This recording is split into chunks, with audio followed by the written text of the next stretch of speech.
Woo! What's going on, guys? Orange Forum coming at you guys today with another video. In today's video, we're going to be talking about the aftermath of the Minnesota Vikings versus the Detroit Lions. Vikings coming to town to Ford Field for that second matchup of the year. The Lions on top, 34-23, an 11-point victory. The Minnesota Vikings falling to 10-3, still first in the NFC North. And Detroit Lions moving up that ladder, 6-7, second in the NFC North, and still keeping those playoff hopes alive. Big game, revenge game. I thought a game that we should have had back then in Week 3. We got them back this one, and it was a good one. Let's start off with some injuries right away. Vikings, free safety Harrison Smith didn't play, had a neck injury. Center Garrett Bradbury with a back injury. Offensive tackle Christian Darrisaw was concussed. They were inactive, and they kind of lost left tackle Blake Brandell, the backup to Darrisaw during this game too with a knee injury. Lions had a couple of inactives too as well. Outside linebacker Derek Barnes with a knee. Offensive guard Evan Brown with an ankle injury, inactive as well. Okudah in and out of the game too. He was feeling ill during the week and did not look right out there. But he did play a little bit, but he played in spurts. Now let's go to the stats. Vikings first because they are the away team. Quarterback Kirk Cousins, 31 for 41 for 425 yards, 2 touchdowns, sacked 3 times, 75% completion percentage. He was really good on this day. Rushing, running back Delvin Cook, the really good running back for the Vikings, was 15 carries for 23 yards and a touchdown. 1.5 yards per carry. We shut him down. We'll talk about that too. And then like Madison, too, he had a -1 on 2 carries as well. So shutting down the run was really key to this game, and the Lions did that. Now receiving, wide receiver Justin Jefferson absolutely destroyed the Detroit Lions with 11 catches for 223 yards on 15 targets, over 20 yards per catch. He was a man possessed this day. And tight end TJ Hawkinson coming back. You know, he's an ex-Detroit Lion. He had six catches for 77 yards and 8 targets. Wide receiver Adam Thielen had a decent day, 7 catches for 65 yards and a touchdown on 8 targets. Wide receiver KJ Osborne had 5 catches for 38 yards and a touchdown on 5 catches. Caught all his balls, actually.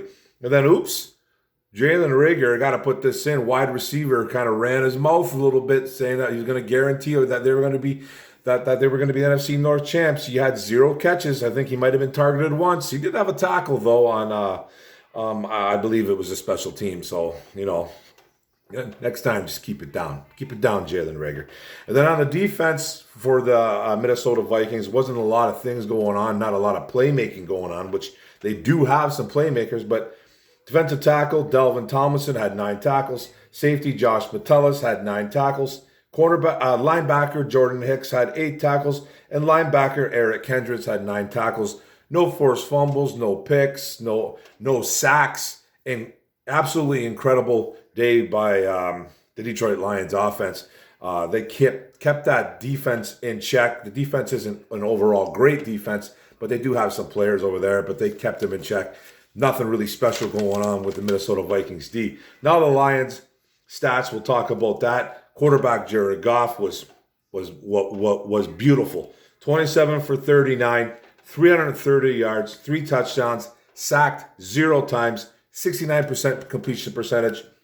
He was pinpoint. He was awesome. He played probably the best game that I thought he played all year. Throwing the ball down the field, something I've been super critical of him, and we'll get into that in a little bit too. But rushing, wasn't a big rushing day for the Lions offense. Safety C.J. Moore on a fake punt got 1 carry for 42 yards. Dan Campbell showing his balls, doing a fake punt, basically around the 35-yard line of their end, taking a risk on a trick play on a fake punt. Him getting 42 yards and a first down, unbelievable. And running back Jamal Williams had 16 carries for 37 yards, only on a 2.3 yards per carry. Running back DeAndre Swift had 6 carries for 21 yards and 3.5 yards per carry. Running back Justin Jackson had 4 carries, 19 yards on a nice little, and he had a touchdown on a nice little scamper, 4.8 yards per carry. So they did have over 100+ yards on the ground if you're going to throw in the fake punt, but they didn't have a great running attack this day, but they got some done. They got some things done, though. Then receiving, wide receiver DJ Chark had a nice back-to-back game, though. He had another nice game, 6 catches for 94 yards, a touchdown on 7 targets. And he's starting to gel with Jared Goff. Wide receiver Amon-Ra St. Brown had 6 catches for 68 yards on 9 targets. Wide receiver Josh Reynolds, getting healthy, had 5 catches for 51 yards and a touchdown on a really nice catch. Had to kind of reach out and drag that ball in. It was a beautiful catch, actually. And a wide receiver, the rookie out of Alabama, Jameson Williams, JMO, 1 catch, 41 yards, a touchdown. And I literally told my buddy before this happened, 2 plays before, or 1 play before, I was like, JMO's going to get a catch here for 40-plus yards and a touchdown. And boom, it happened almost immediately. So he had 2 targets. He was wide open. It was like a busted coverage. I don't even know what the Vikings were doing on this play. JMO didn't even have to show off his speed. He just kind of just ran. He was just running, jogging really, like just kind of jogging lightly. Safety looked off him. Corner looked off him. They just let him run right by, and he was just so wide open that Goff couldn't miss. Those are the type of throws that a quarterback misses because he's just too wide open. But Goff hit him. Boom. Walked in the end zone. It was like nobody was around Jameson Williams. I don't even know what the Vikings were doing on that play. And then Swift had 3 catches as well, too. And then defensively, the linebacker, Alex Anzalone, had a pretty nice day. 9 tackles. Cornerback Mike Hughes, he was in and out, kind of know for Jeff Okudah, got a little more playing time than usual. Had 7 tackles. Safety Deshaun Elliott had 6 tackles as well. Cornerback Jerry Jacobs, I thought, had a really, really nice day. He had 7 tackles, a sack. He had a couple pass deflects. He had 1 pass deflect that was absolutely beautiful. It was a deep ball by Kirk Cousins going to Thielen. And Jacobs stretches out, knocks the ball away. Really special play there. It was a really nice play. Nice pass breakup for Jerry Jacobs. Cornerback Imani Oruwariye got some playing time too. He didn't look that good. He had 5 tackles. Cornerback Jeff Okudah did have 5 tackles sparingly. Safety Kirby Joseph, the rookie out of Illinois, had 4 tackles and a fumble recovery. Linebacker Malcolm Rodriguez, another rookie, had 5 tackles, couple tackles for loss.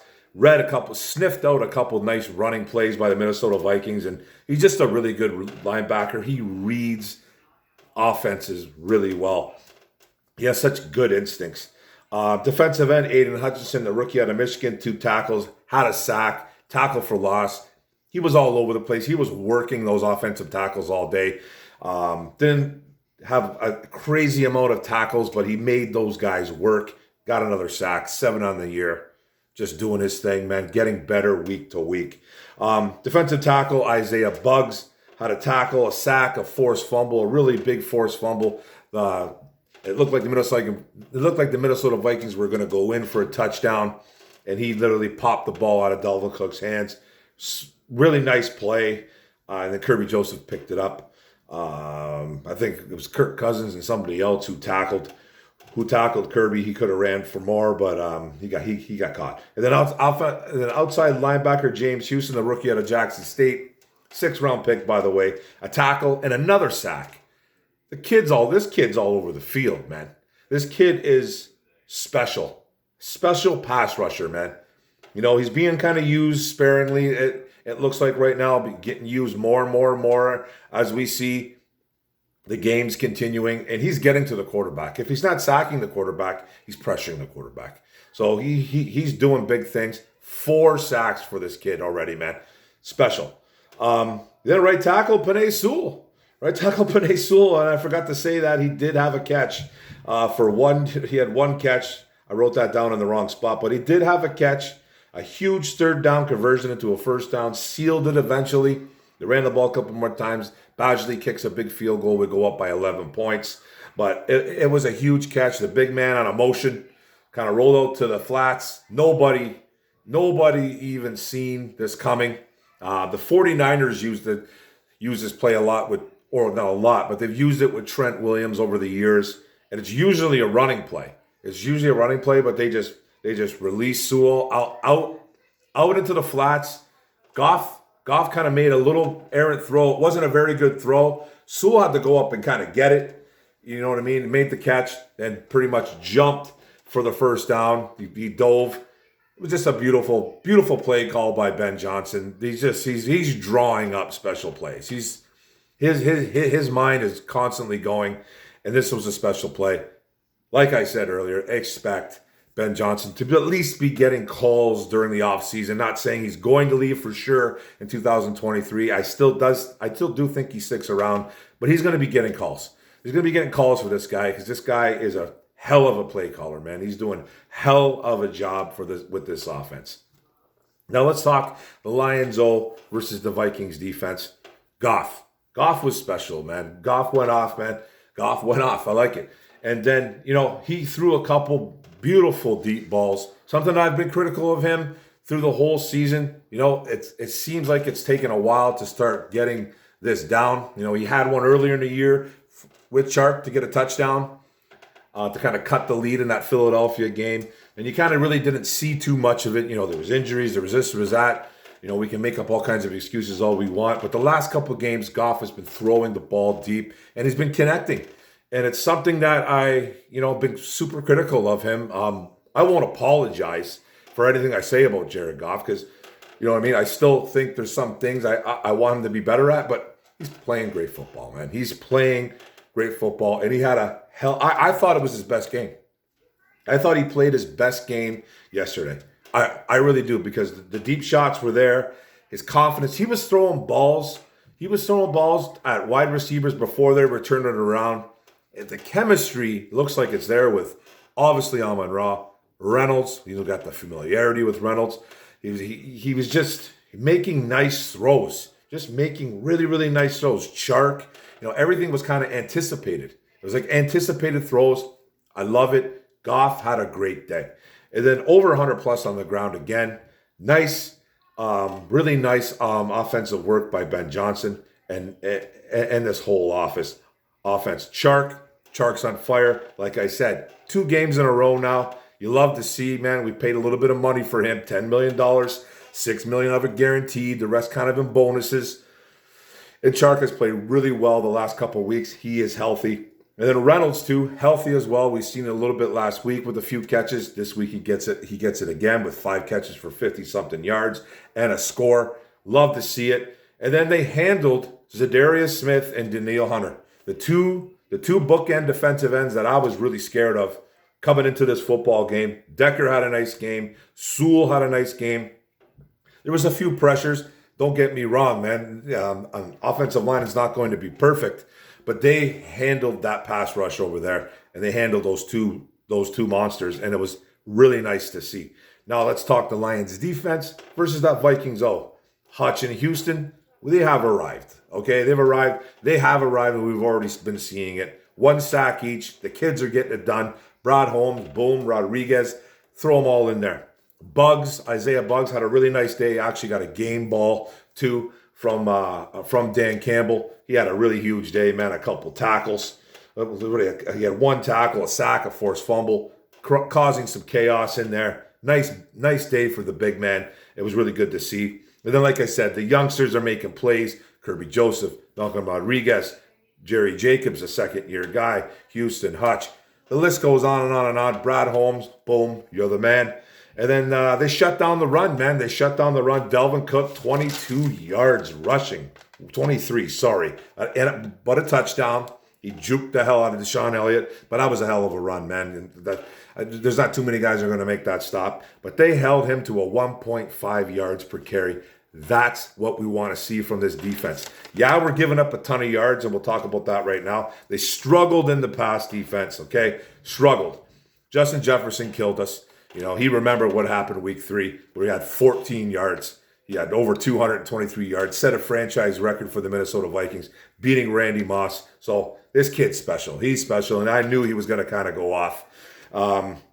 Went nuts for 220 plus. And then Adam Thielen got in the end zone too, had a couple yards. I think KJ Osborne also got in the end zone too. So, we struggled in the pass defense. We did. We struggled, especially the secondary. But we shut down that run. Delvin Cook could not go anywhere. And we won this football game pretty handily, I thought. It was a little bit close here and there, but we started kind of chopping away, kind of going. We went up by a couple scores. It was just a really well well fought out football game by these Detroit Lions. This is not the same old Lions anymore, man.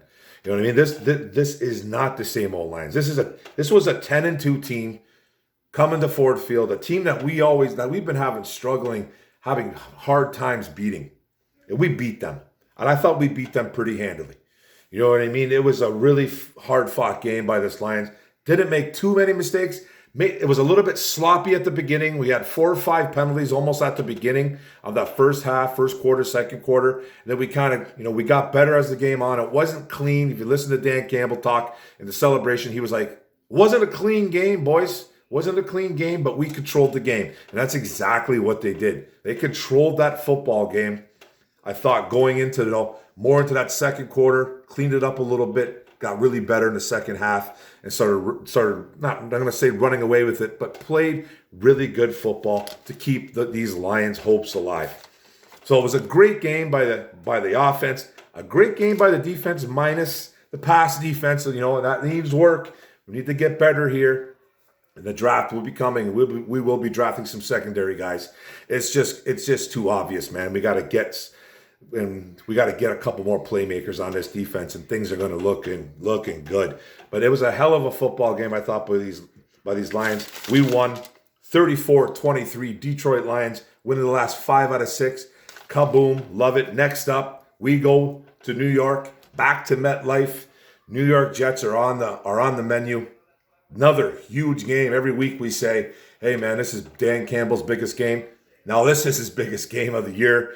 We got to keep this ball rolling. We got to keep these playoff hopes alive. It's going to be a good one. That's a really good defense over there. We'll get into that more on my preview with the Jets. I got a couple more videos coming up about certain players, certain things going on with this Detroit Lions. Can't wait to dive into it, guys. But great effort, great win. Go Lions, one pride. Boom. Playoffs hopes, baby. Playoffs are coming. Woo!